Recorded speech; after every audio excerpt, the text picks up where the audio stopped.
Hello, I am Mantastic and Fantastic, and today I'm going to be reviewing the 10-stone Godfest exclusive machine, as well as the Godfest exclusive tier list that I have created. Now, there has been a modest amount of reshuffling around with my tier list, and this is because of the new split evolutions that were announced in Japan, as well as just other cards just kind of finding their either stride or losing their stride due to the fact that new cards have been released and they've either been replaced or they've become more relevant as a consequence.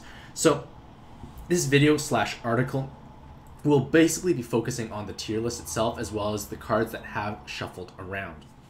Now, in regards to the 10-stone Godfest exclusive machine, every single pull or attempt will guarantee you one Godfest exclusive. Now that means it can obviously be a 5-star, which it most likely will, but it also has the chance of 6 stars. But that also means that your 10 magic stones is guaranteed to give you at worst 15,000 monster points. So there is potentially tremendous value here, especially if you are pursuing monster points to buy something like, say, Dark Athena. This will be the biggest bang for your magic stone buck while having the opportunity to at least roll and gain valuable cards alongside of it. Now, Puzzle & Dragons has been somewhat reliant on 6-star Godfest exclusives for success. They tend to be the strongest cards available, and at least several months ago, there was really no viable alternatives. It was like you had to have a full team of 6-star Godfest exclusives with full inherits of them, and you wouldn't do well otherwise. Thankfully, the meta has shifted around to actually start utilizing much more Pantheon cards and even 5-star Godfest exclusives as well. So there is obviously a lower dependency on 6 stars, but they still do things so well. But regardless of all that, it's still a great opportunity to at least roll, especially for a newer player who does not have many of these cards. Basically, any card that you roll will have value for the most part. So it is a great opportunity, as well as for those who are at least pursuing multiple Godfest exclusives. So, as a disclaimer, all tier lists will have some innate form of bias or whether it's accidental or by design. I know some tier lists, at least maybe for other games, let's say, like to do like crazy debut rankings just to get more hype and traffic and views, or maybe there's personal bias. Maybe like say for myself, I don't have experience with every single card, so I have to sometimes use anecdotal evidence, YouTube videos, that sort of thing. So you should take all tier lists, not just mine, but in general I feel with a grain of salt. Use them as a starting point or a reference. You don't want them to be like the end all, because just because a card, say, is ranked lower, it may have tremendous value for you. It may fit your team perfectly, but it may not necessarily help the average person overall. Everyone's situation is different. So again, take everything I say at least with a grain of salt. With that being said, if a card has a split evolution, I tend to evaluate both evolutions to see where the most value can be found. And oftentimes one is the outright winner, but sometimes both have value and they can fulfill different roles and strengths. Now, this tier list will be taking into consideration all the new evolutions announced in Japan for currently available cards. That means it will not be including things like Nei, who will come at some point, and Nei is going to be an S tier on her, but easily by herself. She could even be something even higher, like she's just so great, but again, that's for a subsequent post or video. So basically, to be S, you have to be the best of the best. You have to do things that can't be feasibly replaced. They have to have tremendous value, ideally overall, or again, they do something so much better than anyone else, you can't necessarily live without it for a variety of teams or one specific top tier team. A tier basically represents cards who are fantastic overall, but may not necessarily be as vital to the success of other teams for the most part. A great example would be, say, Green Odin. He is somewhat irreplaceable, but not the only person who removes Awakening, Bind, Clears, but he's one of the strongest ones at 5 turns. There are other options, but he is just very strong, and even having one of him is fantastic because it helps round out your monster box. B is basically a step down from A. They're useful, but they're not necessarily useful all the time. You may find value, obviously, for your own team, but generally speaking, they tend to be not as strong. And C, once again, is just like they're kind of more niche and more luxurious in nature. For example, Red Odin was at least one point one of the most valuable cards to have to a certain extent, but even then it's quite luxurious. It's really just a 3 skill boost stick with poison plus fixed damage. Now, at this point in time with inheritable descends, inheriting poison is actually not too difficult anymore, so we do have a lot of options. So Red Odin just kind of has been pushed into that luxurious niche. It may feel nice to have, but it really is not critical to the success of many things because there's so many different alternatives for skill boost and button farming potential at this point in time. And D basically represents cards that are just really not viable overall. Like, they may work for a few teams, but they're just so lackluster overall. They have much better alternatives for the most part. Of course, cards obviously at the bottom have the potential to become valuable with split evolutions or new buffs and awakenings and whatnot. So up arrows were basically indicate if a card has moved up since the last tier. Down arrows indicate if they moved down. Pretty self-explanatory. So in this tier list for June 15th, I guess it's June 16th, but I was working on this maybe yesterday, so that's what you do when you hand in any assignment. Make sure the date is many days before, so it looks like you're working on it for a long time. But regardless, in terms of changes that have been made, Dark Metatron moves up into S. All the Norns plus Blue Sonya move up into A. Raijin and Kanna drop down into A. In B, Red and Green Sonya move up into B, and then Light Metatron drops from A to B. And I will be going over all those changes as well as those split evolutions and why they're impacting, as well as Zuo, who just chills out in C still. So one thing I want to note is that this tier list, the ordering is not important. It's just how they appear in my copy-paste list. So just because Green Odin's in the front doesn't mean it's the best A. Just take that. Just accept the fact that they're all great. That sort of idea. So, notable changes and new evolutions review. So, before I begin of each card individually, I want to say that there is somewhat of a holy trinity right now in terms of pad awakenings, because that includes 7 combo awakening, guard break, and follow-up attack. And each of these 3 awakenings add tremendous amount of value and power to your teams, and it can to a certain extent change your playstyle and strategy overall when you utilize them. So they are very powerful, and because they are also new, not too many cards have them, so the cards that do possess these awakenings tend to be a little stronger overall, because it's hard to replace them. Like, they're doing something that's somewhat brand new, and I guess other cards haven't had time to catch up. As more and more cards start gaining these awakenings, maybe some of those higher rated cards might start dropping back down because we eventually gain stronger cards. That's just the way the power creep works. Things are going to go up and then down. It's like a cyclic pattern. But the main idea is that the meta is definitely shifting towards combo TPA oriented teams, because those teams can utilize all 3 of these perfectly, because with the follow-up attack, a column of hearts will still leave you with a 5x5 board, which you can combo. TPAs obviously help facilitate 7 combo awakenings. Guard break is just something that you can kind of bring in towards any team, even if it's, say, row or heart cross based, provided you have all the sub attributes. But the main idea is that combo TPA oriented teams capitalize on all 3 of these the best. So those teams tend to be the strongest right now because they can utilize all 3. Furthermore, one thing I want to stress is that row teams cannot use follow-up attack because you can't make a column with a row at the same time. In addition, 7 combos is very challenging to make of a row team. So again, you're just losing out on these 2 out of the 3 holy trinity. So the first new split evolution, which will come to North America soon, but it's worth noting now because it's coming soon, is Erd. And Erd gains a split evolution that's kind of following a trend for all the Norns, but she gains 113 more weighted stats, but she does lose that water sub-attribute, but she does gain the follow-up attack as well as 7 combo awakening while having a single TPA. So she is going to be able to deal tremendous amounts of burst damage on your team, as well as being able to kill resolve bosses. So on your mono fire teams, this is a fantastic option because now you have a hard-hitting card who does bring utility with the follow-up attack, as well as a fantastic base active skill. Producing a board of fire, water, and hearts is wonderful. You have synergy with Sonata for giant burst damage, and it's just a great card to have overall now. The only downside and perhaps lacking point is fire teams don't really have that strong of a TPA or combo-oriented lead to fully capitalize on Erd's strengths. And that kind of is the case for most of the Norns. But one thing I do want to stress is that the Norn leader skill is actually not that powerful regardless of which one you look at. It does give them potentially 56.25 times with health, but if you don't have any recovery, it's not going to really work out. It's just challenging overall to fully utilize them as a leader, and they're just going to be stellar subs for the most part. Skald also is obviously joining A, but Skald loses that wood sub attribute, but she is stronger than than Erd for sure, but again, it doesn't push her into S. She just has a stronger A. But the main idea is that Skald does gain she gets boosted to 1,000 weighted stats. She has a single TPA, but she has 2 7 combo awakenings. So Skuld automatically becomes your hardest hitting card, I think, on pretty much every single team. She has 4 times damage plus a TPA. She's going to be dealing spectacular amounts of burst damage, and that 1,000 weighted stats is actually a little problematic because of that.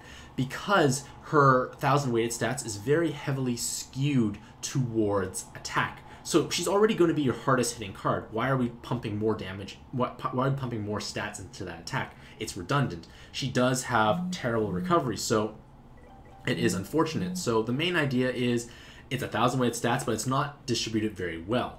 Now, water teams that are TPA combo oriented is somewhat kind of restricted to Julie, and Julie is your best leader at least, and you can technically use Skuld as a budget pairing, but again, Skuld kind of suffers again like something like Erd in the sense that she doesn't have a perfect home to fit on because she is incredibly powerful and potent. There's just no fantastic leader to fully capitalize on her strengths.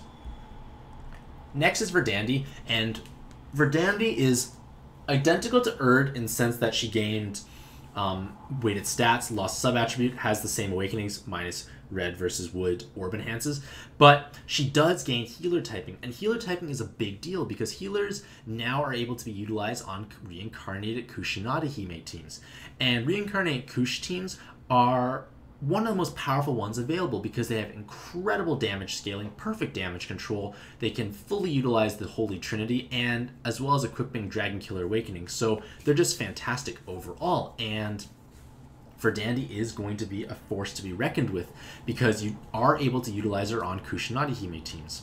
Now, the reason why she's not S is because Haku does exist, and what I want to do is compare Haku to Verdandi very quickly. Haku does have 1,000 weighted stats, but most of it is weighted into attack, as well as Haku having a 7 combo while dual TPA. Verdandi has 1 TPA 7 combo. So Haku is going to hit significantly harder, and you may think, well, you already do so much damage with Kushinada Hime teams, is that a big deal? But it actually is, because with the new 3-player co-op dungeons coming out, they have massive health pools, and you need to be dealing incredible amounts of damage, and the fact that Haku will be hitting that much harder is going to make a difference between sometimes success and failure.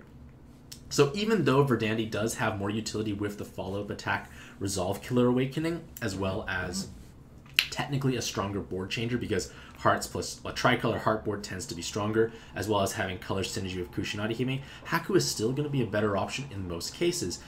Now, you still can definitely use Verdandi as a sub on your Kushinada Hime teams in order to have that follow-up attack to bypass resolve floors, and sticking in one Verdandi on your Arena 3 team is actually not a bad idea overall because you can easily dance around Il-6, you can dance around Hino, you can dance around other resolve bosses with relative ease. You don't have to think as much, it just makes it's not like Kushinada Hime had trouble with those, it's just going to make it easier, and easier is obviously pleasant. So Verdandi does have merits, of course, on the team, but she's not like as outstanding as Haku, especially when we look at those 3-player co-op dungeons. But overall, Verdandi is great, and that's just mainly the main hindrance of why she's not S, because Haku does exist. Red Sonya has been promoted to B, and the main problem with the Sonyas, at least from beforehand, was they all had Recover Bind, but they were not Bind immune, and they did not make hearts. So it was kind of a dead awakening, and Red Sonya had very few to begin with, so she didn't have much to work with. And she was very potent and very powerful as a leader years and years ago. Obviously, that fell out of the meta relatively quickly, but right now, with this new evolution, she does gain a 7 combo awakening, and she also gains bind immunity. So she is now able to at least act as a more reliable bind clearer while having potential to deal burst damage on mono fire teams. Now, obviously, the fact that she has Rose as part of her awakenings does kind of lower her potency overall, but she's still formidable as a sub on your mono fire teams. You may want to try and inherit an active skill over top of her, but again, it's a little challenging because her active is strong and it's already also a 12-turn cooldown, so it's going to take a long time for those to come up. So she does have power and potency. As a leader, she's not going to be good enough to be used, to be honest. She will have 2 times health and 7 times attack for physical dragons, but you'll have no recovery, you can't heal, and that was one of the best aspects of Sonya teams. You could tank hits and heal up to full health. And also, I guess, the Robu days are kind of over because Red Sonya has no devil typing, you can't pair with Lubu. Next is Blue Sonya, and she's also promoted. She's promoted into A from B. So Blue Sonya was definitely a step up from the Sonya sisters, and this new evolution does give her more viability. She does become that same bind immune with 7 combo awakenings, so it does give her additional flexibility. But one thing to note is that she does lose her physical typing and 1200 health. That 1200 health is all been funneled into recovery. She does get 1000 weighted stats, but we have to think, what teams are we using this Blue Sonya on? And will that 1200 health be detrimental to my success? And if you are playing something like Mary, it's going to be detrimental because Mary does not have a health multiplier and has more than enough recovery already. So Blue Sonya was used as one of the more ideal subs because she brought a tremendous amount of health. And when she loses that health, it's going to hinder your chances to survive a lot of things, especially in solo mode. Now, with that bind immunity, it does give you at least a bit more flexibility with the team compositions you can bring. If you can have hard orbs around, you can predict when binds are going to come out. Because of that no skyfalls, you can hoard them intelligently. So there is merits as well. Like it is giving diversification and diversity to your team. So that's why she is being promoted up, because she does still have a lot of value. And water teams are still relatively strong, and Mary is still one of the better Colosseum farmers in my opinion, especially in co-op mode. Next is Green Sonya, and Green Sonya is basically like Blue Sonya in terms of awakenings and 1000 weighted stats, but wood teams tend to already have enough 7 combo cards to hit hard, as well as having bind immune options with through, say, Parvati. So Green Sonya doesn't really do too much, unfortunately, because most wood teams are TPA based or combo based. So Green Sonya only can capitalize over 7 combo awakening, but with cards like, say, Verdandi, Vishnu, Real, all these other cards of TPAs and 7 combo, they're going to be hitting harder than Green Sonya. So it's just hard for Green Sonya to find her stride. Where can she really fit in very well? And that's challenging right now. As a leader, it doesn't really provide enough. It's just health, no recovery, so it's going to be too fragile overall. But you can still at least use Green Sonya on Awoken Liu Bei farming teams. It's bind immune. You also can use Sonya board plus Liu Bei if you don't have enough skilled up Zeus Dioses. Zuo stays in C. He doesn't actually move up because this new evolution really didn't do much. It gives him an improved leader skill so that by himself he has 12 times attack, 2 times recovery. But you have to match either Dark Wood or Dark Wood. So it's quite orb hungry and orb specific hungry, and his recovery component is tied to dealing damage, so you can't feasibly stall, and it's going to be problematic. He lost some awakening, so he has even less utility as a sub in this form. He wasn't used much as a sub before because Devil Teams Pandora, this is 2017, it's not really a thing anymore. So Zuo's just been overshadowed, and can't really use him very well because his board changer doesn't make hearts, it doesn't produce water, so Dark Athena can't use him, so he's just in a problematic situation overall. One can argue you can pair him with Romeo or Ceres, but you're taking a very average leader and just keeping them kind of average. Like, you're not really doing enough to warrant justification using Zuo outside of maybe just for fun teams. So I guess on the bright side, if you have a Zuo, you could pair with Romeo, but they may be hard to find.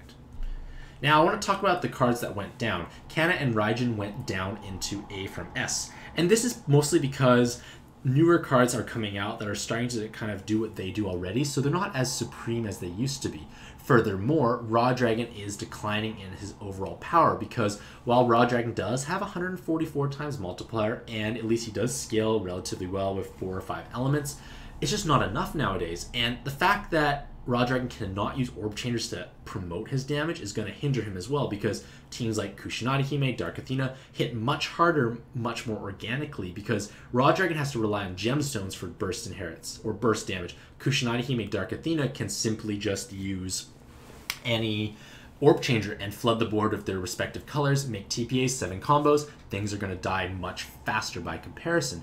So Raw Dragon is just kind of lacking overall, and the fact that Kana and Raijin are starting to become more replaceable, it's going to be problematic. Furthermore, Raw Dragon does have a bit of rigidity with his team building because you kind of have to use those Dark Callies. You kind of have to a certain extent, well, not to a certain extent, you have to always fulfill the color coverage requirements. So it's kind of forcing you to use subs you may not necessarily want to, but you have to because of the way you need the Rainbow team as well as specific active skills. Furthermore, Raw Dragon can't capitalize on the Holy Trinity, and while Canna does have 4 TPAs, a card with double TPA, 7 combos will hit harder and is more consistent overall because you make 7 combos, you get damage. Sometimes you can't TPA plus 7 combos, so it's giving you much more leeway overall. So they are still very powerful, they're just not as supreme as they used to be. Now, Dark Metatron has been promoted into S, and I'm not sure why my post is not showing these promotions, but she's been promoted into S, and this is because she is able to form a very powerful team. She has 2.25 times health, 81 times attack, 2.25 times recovery when below 80%, as well as having no skyfalls. So she has flexible team building compositions because you can go for rows, TPAs, combos, while also having perfect damage control, a massive amount of health, huge amounts of recovery. You're very tanky, very durable. It's very hard to actually kill a Dark Metatron team. And she also has lots of applications, at least for 3-player co-op farming when you have coordination, as well as dungeon farming with Liu Bei pairings. So, in terms of her leadership for real dungeons, she does have flexibility in team building compositions. She can use Hakus, she can use TPAs, she can go for 7 combos, or you can go for rows and have very perfect damage control because of the fact that you say neglect any type of orb enhances, you stack, say, reincarnated Pandoras, you know exactly how much damage you're going to deal every single time because nothing falls down enhanced. So there is a lot of power and potency as well as flexibility with Dark Metatron. She may be a little frustrating to play sometimes just because of you have to get your health in a perfect zone, but you do have a built-in damage mitigation and you are going to have 60, 70, 80,000 health in solo mode, so you are durable enough to really withstand most attacks and get your health into that zone. And if we want to compare Dark Metatron to Dark Athena, Dark Metatron obviously requires a bit more thinking and foresight because you have to manage your health, but Dark Metatron hits 81 times versus 49 times, as well as having much better survivability overall. They have the same health multiplier, but Dark Metatron has a better recovery component. Dark Athena does have 4 times, but Dark Athena has to deal damage to heal. Dark Metatron just heals by matching hard orbs. Dark Athena requires Dark Water and Hearts, so much more conditional and hard to achieve overall by comparison. Furthermore, Dark Metatron has a bit more flexibility in sub usage. She can utilize, say, cards like Akachi for heart plus enhanced Dark Orb generation, so there's a little bit more leeway overall, and it's one of my favorite leaders to play, and she does deserve this S ranking because she is very powerful overall. One thing to note is that when you are playing 3-player co-op or even co-op, you do need to have some form of communication, but in theory, if you are coordinated, that is going to produce a powerful leader, and that's why she is ranked S. In terms of fast and efficient farming, the no Skyfall clause, along with 9 times unconditional when below 80%, allows you to actually pair with reincarnated Liu Bei for massive burst damage, because those Zeus Dioses are going to be hitting for significantly higher damage, as well as the fact that there's no Skyfalls. So if no Skyfalls, you also have perfect damage control, you also go faster through the dungeon, and because of no Skyfalls, there's no chance of matching, say, poison orbs as well as light orbs. So any color absorb has no worry for your team whatsoever, just because those orbs they can fall down, they can technically be connected, but they never can match and trigger damage. So that light sub-attribute in Liu Bei does not become a liability anymore. So Dark Metatron has applications as in farming as well as endgame potential. Light Metatron has been demoted down from A to B, and maybe I evaluated Light Metatron a little too high initially because she was essentially like a weaker Aizen, but she is a lot weaker than Aizen. She has less accessibility to health, a worse base active skill, doesn't scale as well for damage, she can't TPA or single cross things down like Aizen can, and she is a lot more orb hungry because of that, so she's just lackluster by comparison overall. Guard Break is valuable, but as more and more cards get Guard Break, Light Metatron becomes less and less important. So, in conclusion, this 10-stone Godfest exclusive machine does present a lot of value.